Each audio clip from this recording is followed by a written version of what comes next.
ओम चतुर्था सर्ग, चौथा सर्ग। राक्षस वंश का वर्णन, हेती, विद्युतकेश और सुकेश की उत्पत्ति। अगस्त्य जी की कही हुई इस बात को सुनकर श्री रामचंद्र जी को बड़ा विस्मय हुआ। उन्होंने मन सोचा, राक्षस कुल की उत्पत्ति तो मुनि व विश्रवा से ही मानी जाती है। यदि उनसे भी पहले लंकोपुरी में राक्षस रहते थे तो उनकी उत्पत्ति किस प्रकार हुई थी। इस प्रकार आश्चर्य होने के अनंतर सिर हिलाकर श्री रामचंद्र जी ने त्रिविध अग्नियों के समान तेजस्वी शरीर वाले अगस्त्य जी की ओर बारंबार देखा और मुस्कराकर पूछा। 2. भगवन, कुबेर और रावण से पहले भी यह लंकापुरी मांसभक्षी राक्षसों के अधिकार में थी। यह आपके मुंह से सुनकर मुझे बड़ा विस्मय हुआ है। 3. हमने तो यही सुन रखा है कि राक्षसों की उत्पत्ति पुलस्त्य जी के कुल से हुई है, किंतु इस समय आपने किसी दूसरे के कुल से भी राक्षसों के प्रादुर्भाव की बात कही है। 4. क्या वे पहले के राक्षस रावण, कुंभकर्ण, प्रहस्त, विकट तथा रावण पुत्रों से भी बढ़कर बलवान थे।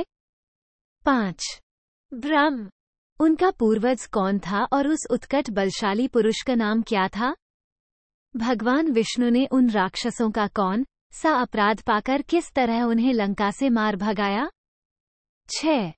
निष्पाप महर्षि, ये सब बातें आप मुझे विस्तार से बताइए। इनके लिए मेरे मन में बड़ा कौतूहल है। जैसे सूर्यदेव अंधकार को दूर करते हैं, उसी तरह आप मेरे इस कौतूहल का निवारण कीजिए। 7. श्री रघुनाथ जी की वह सुंदर वाणी पद संस्कार, वाक्य संस्कार और अर्थ संस्कार से अलंकृत थी। उसे सुनकर अगस्त्य जी को ये सोचकर विस्मय हुआ कि ये सर्वज्ञ होकर भी मुझसे अनजान की भांति पूछ रहे हैं। तत्पश्चात उन्होंने श्रीराम से कहा। 8. रघुनंदन, जल से प्रकट हुए कमल से उत्पन्न प्रजापति ब्रह्मा जी ने पूर्व काल में समुद्रगत जल की सृष्टि करके उसकी रक्षा के लिए अनेक प्रकार के जल जंतुओं को उत्पन्न किया। 9. वे जंतु भूख प्यास के भय से पीड़ित हो। अब हम क्या करें। ऐसी बातें करते हुए अपने जन्मदाता ब्रह्मा जी के पास विनीत भाव से गए। 10. दूसरों को मान देने वाले रघुवीर, उन सबको आया देख प्रजापति ने उन्हें वाणी द्वारा संबोधित करके हंसते हुए से कहा, जल जंतुओं, तुम यत्नपूर्वक इस जल की रक्षा करो। 11. वे सब जंतु भूखे प्यासे थे।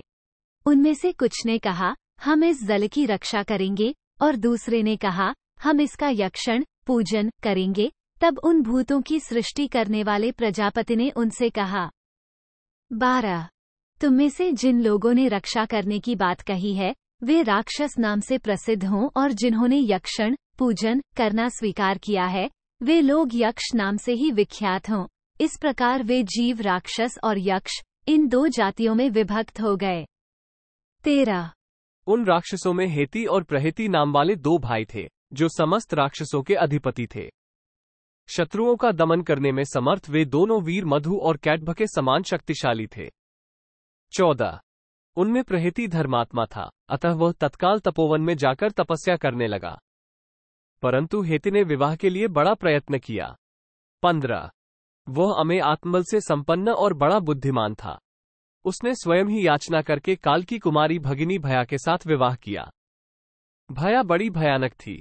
16. राक्षसराज हेती ने भया के गर्भ से एक पुत्र को उत्पन्न किया, जो विद्युतकेश के नाम से प्रसिद्ध था। उसे जन्म देकर हेती पुत्रवानों में श्रेष्ठ समझा जाने लगा। हेती पुत्र विद्युतकेश दीप्तिमान सूर्य के समान प्रकाशित होता था। वह महातेजस्वी बालक जल में कमल की भांति दिनों दिन बढ़ने लगा। 18. निशाचर विद्युतकेश जब बढ़कर उत्तम युवावस्था को प्राप्त हुआ, तब उसके पिता राक्षसराज हेती ने अपने पुत्र का ब्याह कर देने का निश्चय किया। 19. राक्षसराज शिरोमणि हेती ने अपने पुत्र को ब्याहने के लिए संध्या की पुत्री का, जो प्रभाव में अपनी माता संध्या के ही समान थी, वरण किया। 20. रघुनंदन, संध्या ने सोचा, कन्या का किसी दूसरे के साथ ब्याह तो अवश्य ही करना पड़ेगा, अतः इसी के साथ क्यों न कर दूं। यह विचार कर उसने अपनी पुत्री विद्युतकेश को ब्याह दी। 21. संध्या की उस पुत्री को पाकर निशाचर विद्युतकेश उसके साथ उसी तरह रमण करने लगा, जैसे देवराज इंद्र पुलोम पुत्री शची के साथ विहार करते हैं। 22. श्री राम, संध्या की उस पुत्री का नाम सालकटंकटा था।